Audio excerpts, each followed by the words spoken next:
Tom Aspinall is the unluckiest UFC champion of all time. Let's get into it. Tom Aspinall, despite him being the current UFC heavyweight champion, has had quite the streak of just absolute bad luck. And after UFC 321, I'm fully convinced that he's cursed, man. I don't know, maybe Alex Pereira is pulling some black magic on him, I don't know. He's trying to play something. I saw him in his highs. What he's doing, some technique.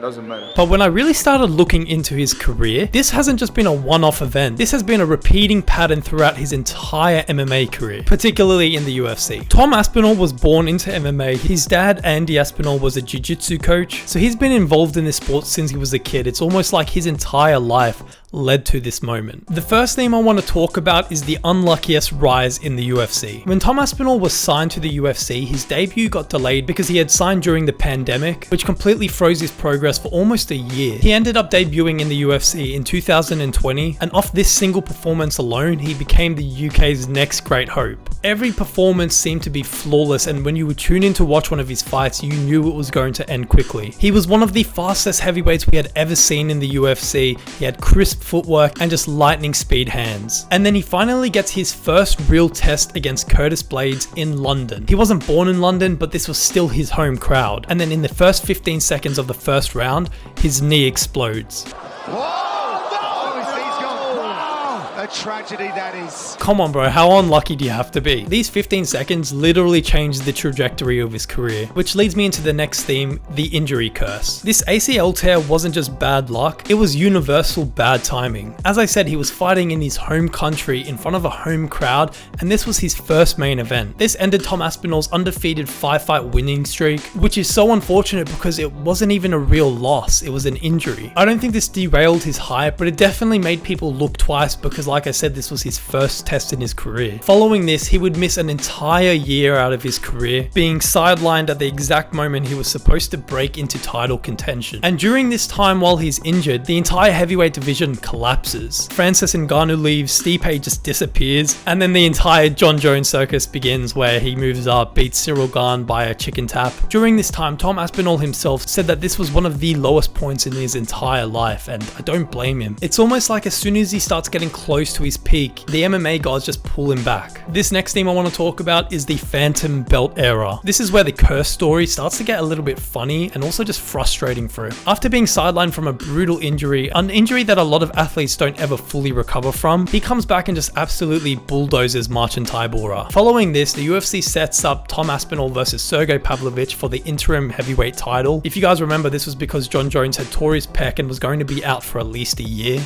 You know, Jon Jones was training last night, got injured, he was wrestling, and he tore the tendon that connects your pec to the bone off the bone. And rather than do the logical thing and just strip Jones, they decided to do an interim belt when they knew they were going to do Jon Jones versus Stipe after he recovered anyway. Anyway, Tom Aspinall absolutely demolishes Pavlovich, and keep in mind this was the scariest heavyweight we had seen in quite a while. He was knocking everyone out in that first round, and then Tom Aspinall comes and knocks him out in the first 69 seconds. Also remember, this fight was on short notice. Tom Aspinall wasn't even training at this point, so it was either he wins and he becomes a star, or he loses and automatically just gets labeled as a fraud. Tough spot to be in for a short notice fight. But here's the curse, he's the interim champ. You think this would hold some weight to Dana White in the UFC, but no, he is still being treated like a #1 contender. Because the UFC was so adamant in booking Jon Jones versus Stipe, a fight that absolutely no one wanted to see except for Jones and Stipe themselves, and probably also Dana White, rather than sit out and be inactive for the next year, he decides to defend his interim title. I don't even know how that sentence is a real thing. And then Jon Jones, the undisputed heavyweight champion, just openly refuses to fight him. He does nothing for me.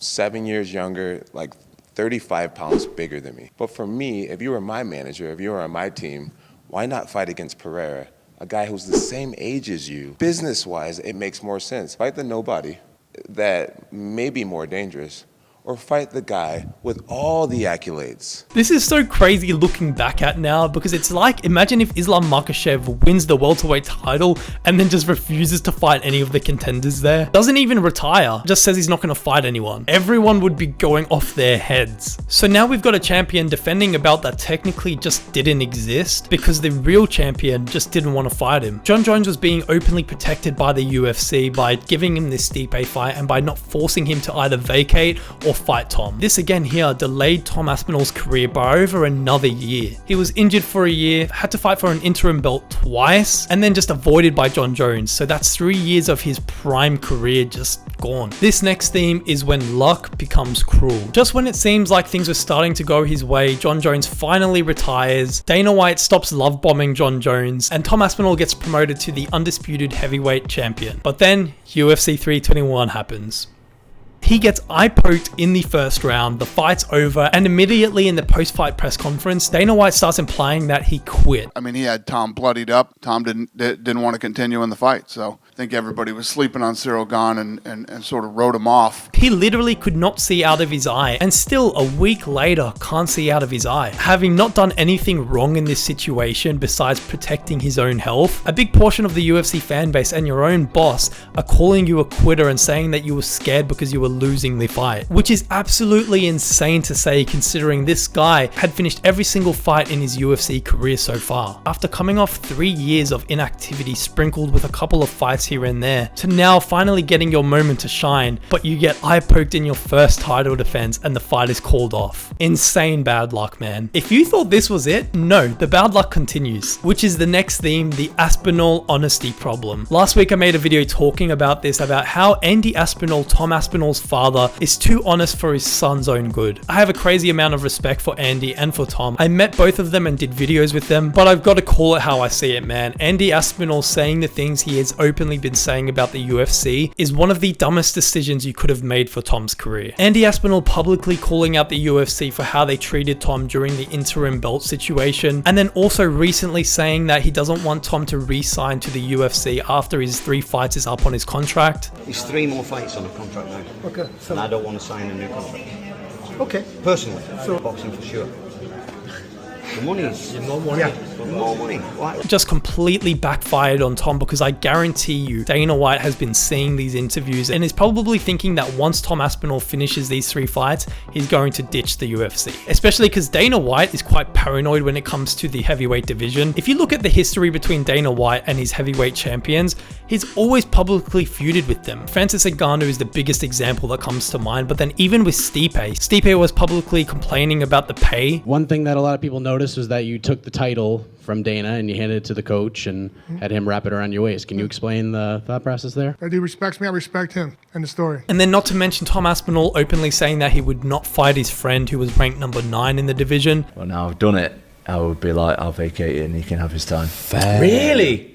So if it I comes would- to it, you're just not fighting him? I wouldn't fight him. No chance. No chance. Dana White just putting all of these clues together probably created this narrative in his mind that Tom Aspinall is just going to vacate the belt and retire from the UFC after a couple more fights, which might be true. But again here, this is Tom Aspinall facing the repercussions because of actions outside of his control. Andy, his dad, is publicly saying these things and then Tom is receiving the short end of the stick here. I can just imagine Dana White does not want a repeat of the Francis Ngannou situation, and he probably feels one coming on. The UFC loves company men, and Tom Aspinall and Andy Aspinall just aren't that. They're not arrogant or trash talkers, but they're just too honest for their own good. And in this sport, honesty gets punished. Every single time that Tom Aspinall gets a bit of momentum, something just gets in the way and ruins it. He's stuck in 2 personality types that just don't work for this fight game. He's extremely skilled and too good for the UFC to ignore, but then he's also too polite to force the UFC's hand. His career almost mirrors what happened to guys like Tony Ferguson. Wrong place, wrong time, and wrong injury. Let's just hope and pray that Tom Aspinall's career doesn't play out like it did for Tony Ferguson, because this guy is so talented, man, and has real superstar potential. But yeah, let me know what you guys think. Do you guys agree with me? Make sure you guys do drop a like on this video and make sure to subscribe as well, man. Thank you guys so much for 700 subscribers,